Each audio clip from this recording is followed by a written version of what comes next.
Welcome everybody to my new introduction video about homeopathy.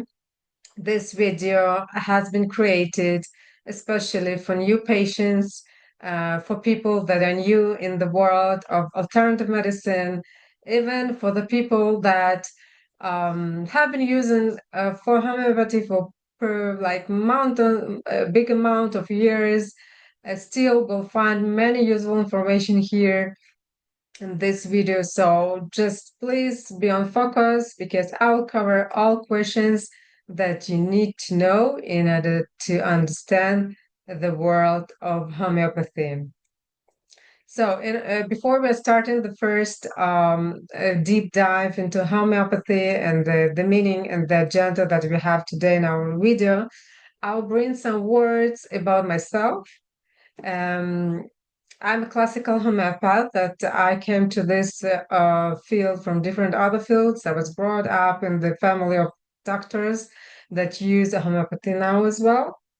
So, and in my practice, I use a holistic approach that combines various, multiple homeopathic approaches and methods that I have gathered till now in from different other fields as well.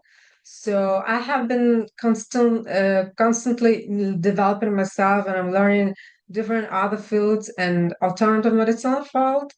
And I'm actively using all tools that I have been earned all this year. So that's why in my practice, I always, in many multiple situations, I use some tools of psychosomatic, constellations by Hellinger in yoga lifestyle, different techniques of trauma removal, neurographics, and all different methods that I want um, go into this in the details, but just for you to understand um, that kind of tools I have in my practice, and I've been using for homeopathy for many years already. And upon my opinion, and I've learned a lot of let's say directions in the world of alternative medicine.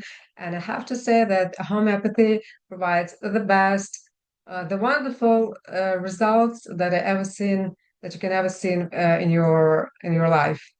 And even if you are that person that says, no, homeopathy is not for me, it can be because this way of healing demands some observation from the person and some way of participating with homeopath in the healing process. But let's start to talk about our agenda. Let's see what we have here on the table. So the first thing that we'll talk about, this is definition about the homeopathy. What is it, homeopathy? What's the way of thinking? How to think homeopathically? Because we have most of the people that not from that field, from this field, they think absolutely another way. So we need to change some mind, to train our thoughts, our mental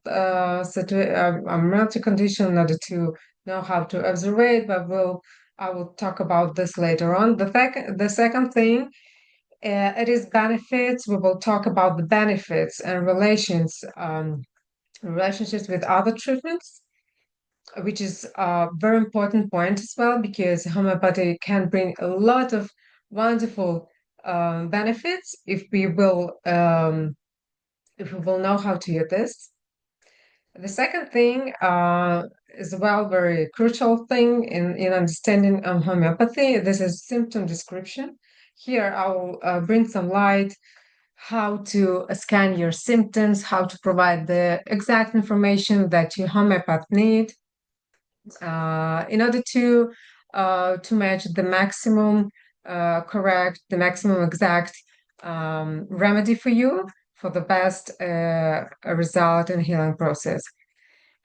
Fourth, we will talk about suppression antidotes, proving you will reveal what does it mean in the slide when we'll get there.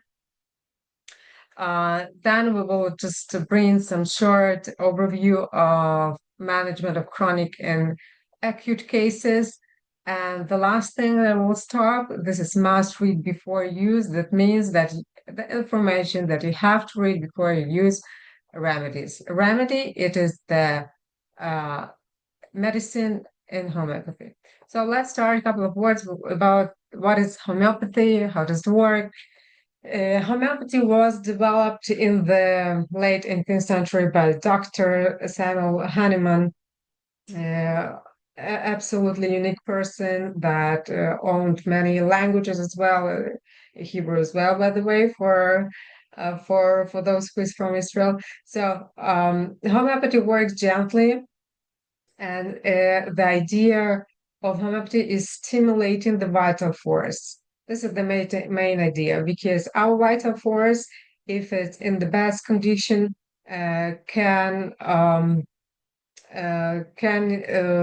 deal with any virus, with any situation in the life, with any disease.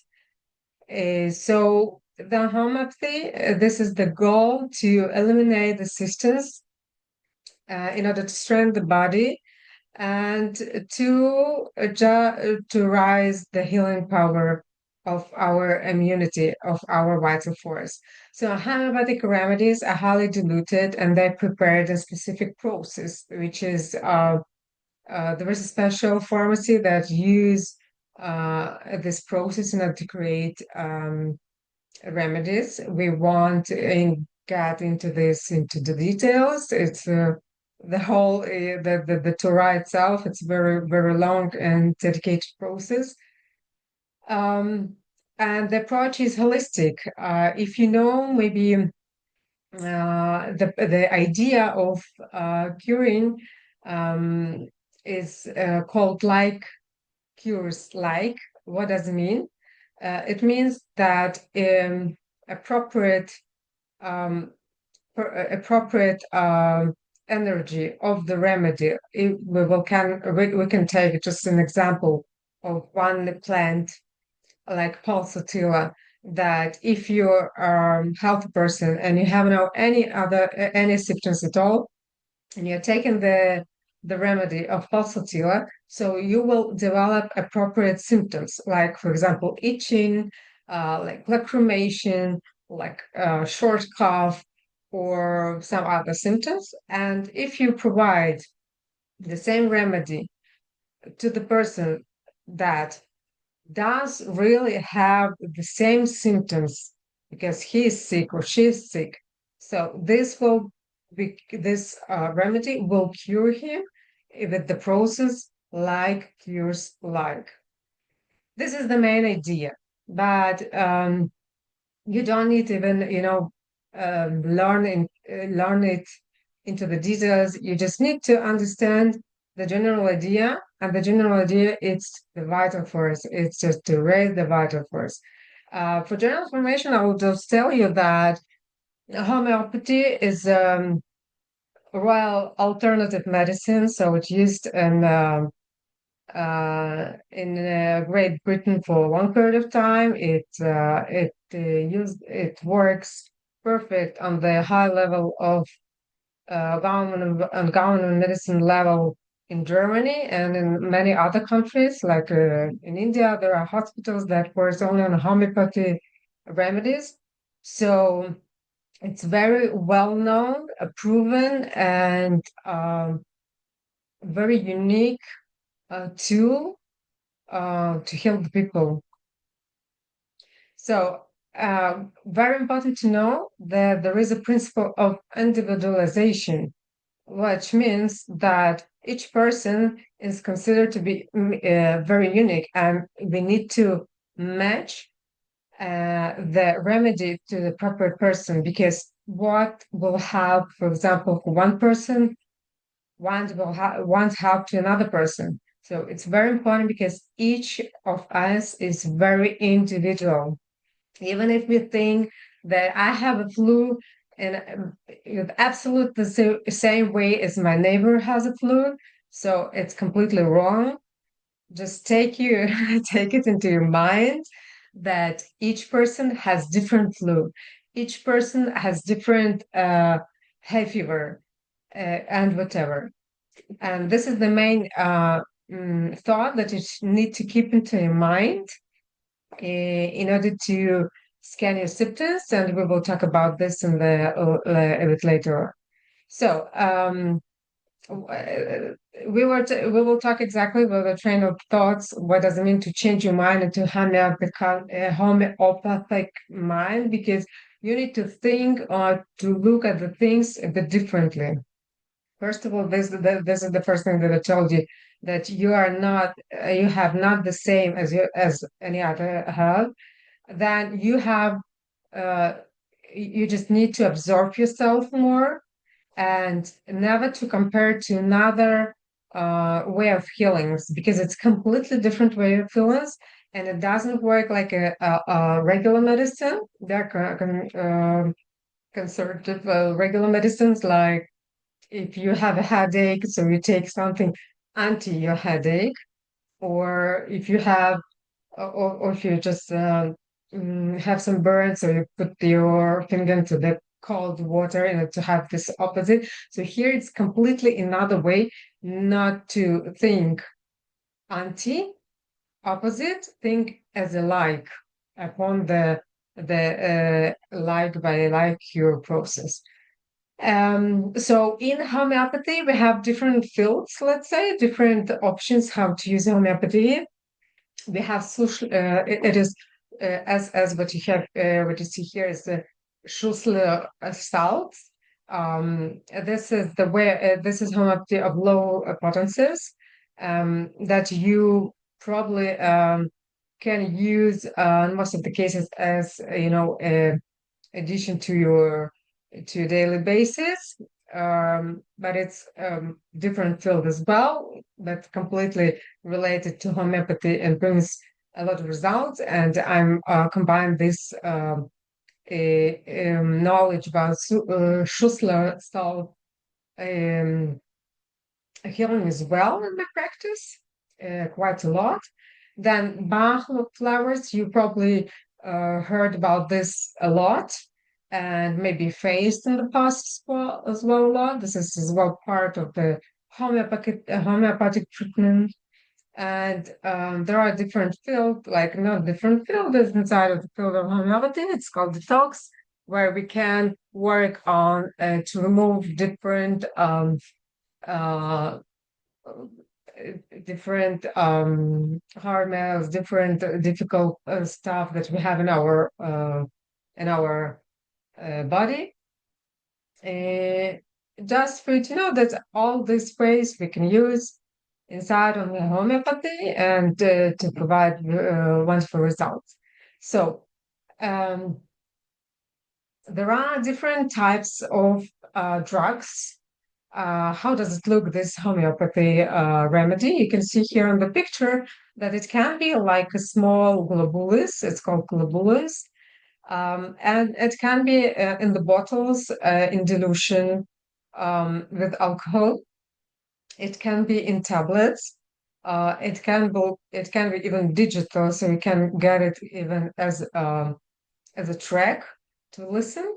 So there are different forms of this, and just you just need to know that the most popular way is a globalist. That's exactly what you see in the picture, and probably this is the only thing that you know.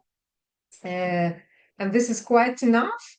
Otherwise, maybe your practitioner will suggest you some other type of the or form of the drug. It depends on situation you have. So, and very important to know that all homeopathic remedies you need to use in disposal cups and disposal cups in order not to get proving that we will talk about this later on. So just few words, benefits and relationships with the other treatments. So what advantages in general, what is the advantages of the homeopathy? First thing, this is natural ingredients. Homeopathy remedies, they're made from plants, minerals, or some other substances, but in an absolutely natural way. There is no any side effects here if you use homeopathy in a proper way and you stick to instruction that your practitioner provides you. So there is no side effects here. So a personalized approach that I told you before, that's very crucial because each person is very individual. Holistic approach, it means that we completely look at the person not only from the disease perspective or from mental perspective, from emotional perspective. We look at all these things all together because the idea is to strengthen the vital force that works all over the body, all over the emotional, mental things, and even love. Um, it works okay and wonderful with different other treatments. There are some treatments that can uh, antidote homeopathy, but it's okay. You can combine it with the other alternative or regular medicine, and it's suitable for all age groups. So, as for children, as for adults, as for even for plants, and even for animals, the principle is the same. So let's talk about the most important thing that will promise you promises you the best result in using homeopathy. This is a symptom description or scanning the symptoms, which you as a patient will provide to practitioner. And this is very important. Practitioner will ask and you will answer. But sometimes, in acute cases, you need to fill the questionnaire, and in chronic cases, you need to fill the questionnaire as well. But in acute cases, practitioner has less opportunities and like less, not that much time, let's say, in order to go into the deep details. And if the practitioners have many patients, so they have not much time. So very important to provide to practitioner as much as possible exact, clear symptoms, and for sure it will help to get into correct, the most exact remedy for you. And if you have the most exact remedy, so your success in healing process absolutely promised. But this is the effort that you as a patient need to do.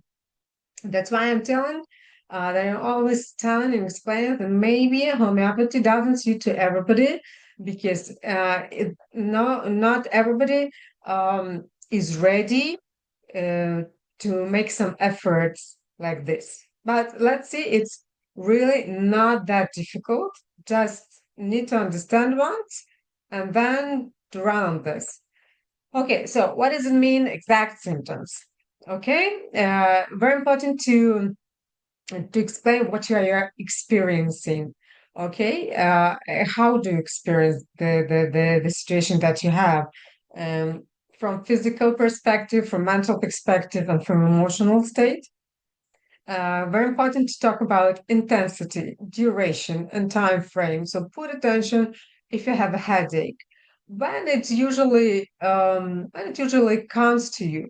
Maybe it always comes in the morning. Maybe it always comes twice a day.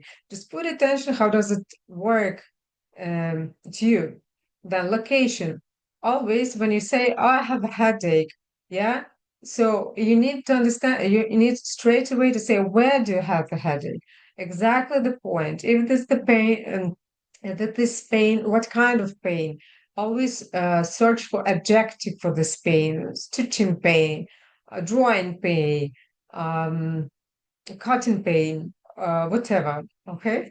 Modalities. Modalities is the most important thing because this is the hues that helps you to help to your practitioner um, to distinguish one remedy from another. So, for example, if you feel better, your headache if is less when you're on the fresh air, or when you're lying, or opposite when you're moving or when you're running. So this is the modalities. It's such a huge that you need to put attention on.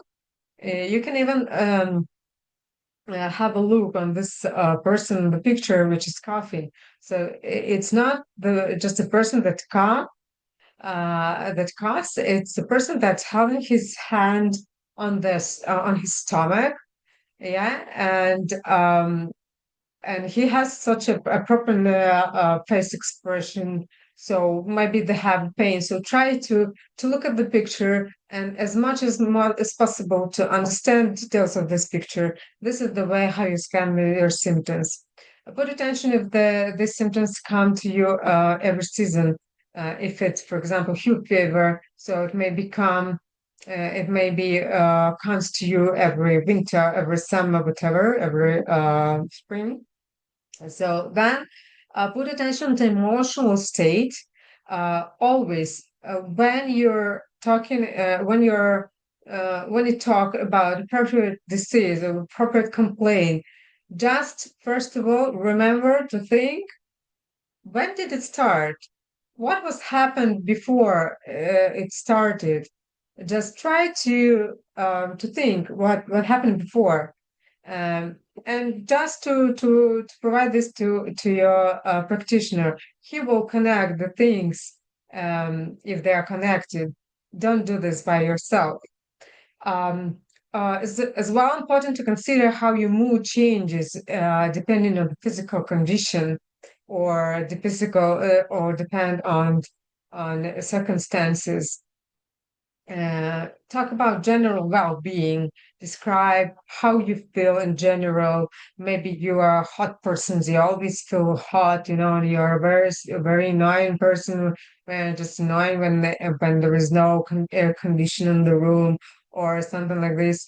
Very specific things, very important to provide to your practitioner. Then intensity of the pain. I always suggest to scale your pain, okay? Just, for example, if you have a headache, just tell me at the beginning of your complaint, I have a headache always till 9. So it's really, so I can't bear this. It's too much for me. I just can't stand it anymore. So this is the start point that we have now. And then when we just use the remedy after a proper period of time, you can rank it as well one more time, and only this way you will see the difference.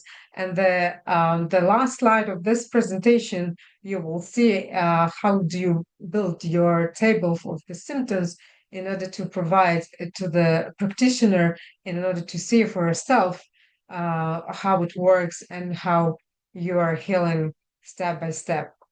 So let's go to the next slide, but we will just talk a couple of words about suppression because it's super important stuff.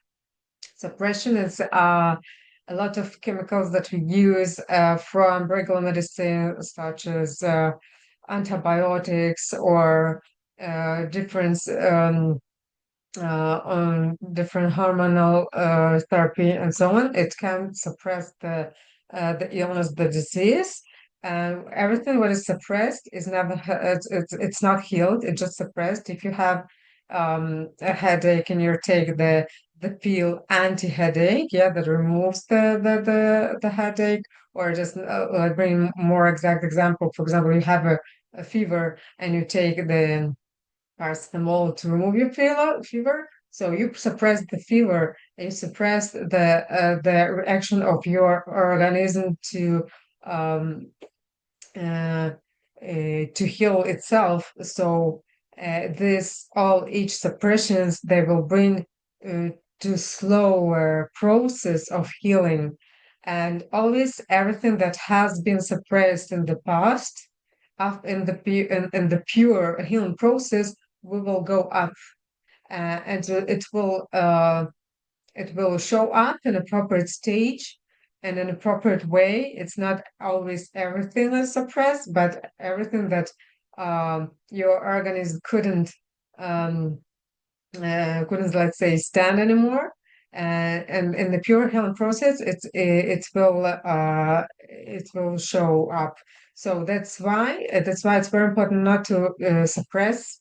And if you have a lot of suppressions in your history, usually your practitioner will explain you that in your healing process you need to have more patience because it will be slower process, and it maybe will be like a bit more painful process because some of the stuff will show up maybe as a rush or some other things that will bring some discomfort for a period of time.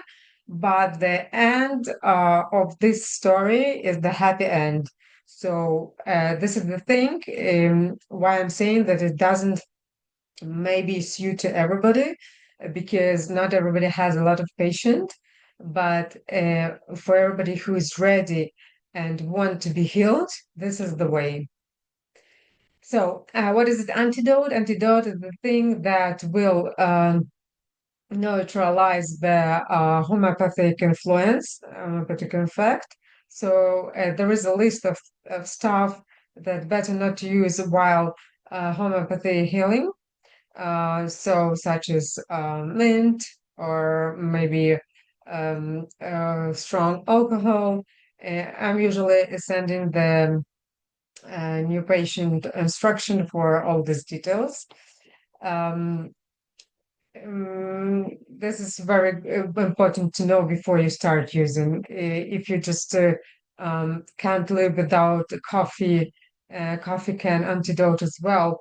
But if you drink it really many times a day, is if it once or twice, it's okay. But if it's more and you can't, refuse to yourself just not to drink that much, then homeopathy is not for you. So homeopathy needs some effort. So proving, what does it mean proving? Proving is that this is the story when you use the homeopathy too much in the doses is more than it's your organism needed. So it can bring new symptoms that can be annoying. That's why it's very important to be instructed properly by your practitioner and to stick to practitioner instructions. So it's okay to combine with different alternative medicine methods, except I would say some Chinese medicine. So acupuncture sometimes use can be as antidote for homeopathy. Um, it, as well, I just need to say that it's very, very individually, but in general, better to stick to one way of alternative medicine, like when you're using homeopathy, and you will get the maximum result from this. Okay, let's go to the next step and let's talk about management of chronic and acute cases. This is the table that I talked to you previously, that you need to create um, after like at the beginning of the start of using instructions from your homeopath. So you can use the table, the column where you mark your complaint, your rank, your complaint from the moment of your complaint. Then the another one when it's after a proper period of time, it is upon your practitioner instructions. But this is the way how you need to manage this. It's not again, it's not difficult, but it's an effort. But believe me, this effort worth it. Okay. Um, try to when you just put some symptoms, it's the more symptoms as possible, the more exact symptoms, yeah, the more exact symptoms as possible. Try to be more objective, try to look at yourself like from the side. Try to be more specific, not talking a lot about, how do you feel. Try to be more specific, what has exactly happened, what kind of uh, pain exactly you had, and now how do you feel now? Maybe your cotton pain now transferred to another way of pain, and it's less pain. Just try to observe yourself. Um, Always I suggest the beginning of chronic cases to provide blood count, images, pictures, pictures um, of your tongue, of your nails, teeth, if you have something special there, and so important because most of the cases I'm taking online. So it's very important to have as much information as possible. This is at the beginning of chronic cases. In acute cases, it's pretty the same, but it's more short because the all symptoms there are really acute and it's very visible. And here, even a situation because it's acute, your practitioner needs to take the decision as much like faster as possible. So you need to be as much specific as possible as well. So let's go to the next, probably the last but not the least, not the last one, but one more slide about chronic management of chronic cases and acute cases. And here I will tell you what is important to put attention on, how to understand what's good and what is bad, because sometimes we think that if our fever is lower now, so it's good, but it's not always like this. Sometimes in specific situations, when the fever is higher, your temperature is going up, it means it's a good sign. Uh, so you need to take it into consideration and not to be in stress. Put attention on your dreams. Sometimes in the healing process, you have some vivid dreams, something interesting, and it's or some dreams that repeated in your past or whatever. All these details are very important for your practitioner. Put attention on your mood. Put attention that your mood usually during the healing process and the quoting process, it's getting better.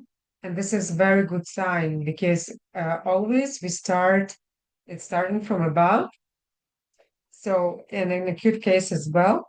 So sometimes if you're even coughing a lot, but after remedy, you feel that you have better mood, so you're just smiling a lot and just you're really more like vivid. So it means that it's a good sign, and the remedy works and does a good job. So you need just to wait in order to see the further symptoms healing. Okay. Skin, everything that you will see on the skin and the come up on your skin as eruptions, boils, tumors, whatever. Not You don't need to be in stress, especially if you had a lot of suppressions. So as much you have on the skin after healing process in the chronic cases, the better you have your state of your health. So it just for you to understand and to put intention and not to be in stress. And as well, especially very important for acute cases, especially because usually people feel quite well, quite fast on homeopathy treatment, and they're starting to work hard and like to start their routine, on maximal speed.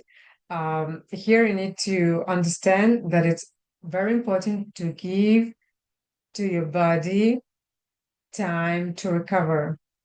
to recover and to the remedy to do his job, its job. So please, at the beginning, if you even feel good and you feel like 80% good, just try to go like to to go up into your speed a bit lower and then not that fast, and just provide some time for you to recover. Um, this is important to know because when you're just too much uh, um, fast going into your daily speed, it can bring you a bit back. So, okay, and the last information that I will need to share with you today, this is basic rules for storing homeopathy. Uh, because sometimes people say, no, my homeopathy doesn't work, or something, or homeopathy is not for myself, doesn't suit me. Okay, that there is only the one thing when homeopathy can't work, when the patient is not ready to make some efforts, and maybe when your homeopath, after a proper period of time, can see you properly, can see the situation properly. And sometimes it's very, very rare situation when you need to change the homeopath. But in all of the cases, success is promised. So how do we aim? And for sure, in the case if you store homeopathic remedies not in the proper way, they won't work. So you won't see the result as well. So that's why important to understand following rules. The temperature. You should store the drugs at room temperature as all of the drugs that you need, all these remedies. Then moisture, please avoid the humidity. And don't open the bag with the homeopathy remedies elsewhere in the humid place and leave it like this. Light, direct sunlight can destroy active substances, and better to keep it for sure in the dark places. The best way you will see to cover this in the foil, as you see in the picture, the green sign. Usually, I provide in the bags that already sealed, that already foiled inside. So there is no need really to store this elsewhere um, more because it's already foiled. But in general, try to keep it away from children as well as small children. This is the most dangerous because they can take by mistake, or they can think that it's just something funny, and to take all these remedies at once, and it's not good. So be cautious, because even if it looks like a very sweet, globalist, it's still a remedy. It is still a medicine, and you need to stick to instructions of practitioner and to this road. Okay, so light, I told you, electromagnetic radiation. So please keep it far from television, from different devices. Avoid as well hand contact. So if you put the remedy, you open the bag and you put it under your hand, try to avoid this because it can fall down. You can be a very sensitive person, and even if you take it on your hand, you can already have a proving. So it depends on the person because there are a lot of sensitive persons that can feel remedies, and the remedy can influence them that much. So better to use it this way, that you don't like to avoid hand contact, um, and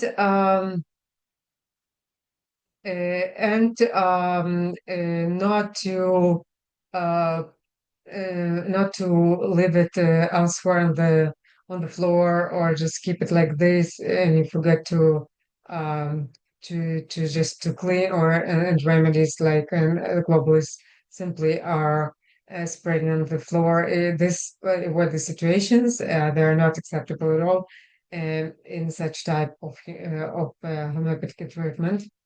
And the last thing for everybody to know, there is no shelf life for homeopathic products, homeopathic remedies, because these remedies um, they're created from energy of a proper substance. So there is no any chemical inside except sugar. So that's why it's very important, um, just for you to know that if you keep it in a proper way, so you can use it forever. Even, nowadays we can find different remedies that still um, alive from 18th century and 19th century that was used by Hahnemann, and it really works now. So just um, keep those rules, stick to homeopathy, your practitioner instructions, um, and enjoy the healing power of homeopathy. That's it, okay for you today, for us today. It was quite short, but it's uh, this is important to learn and to know for every one of you. Thank you. Have a good day. See you later.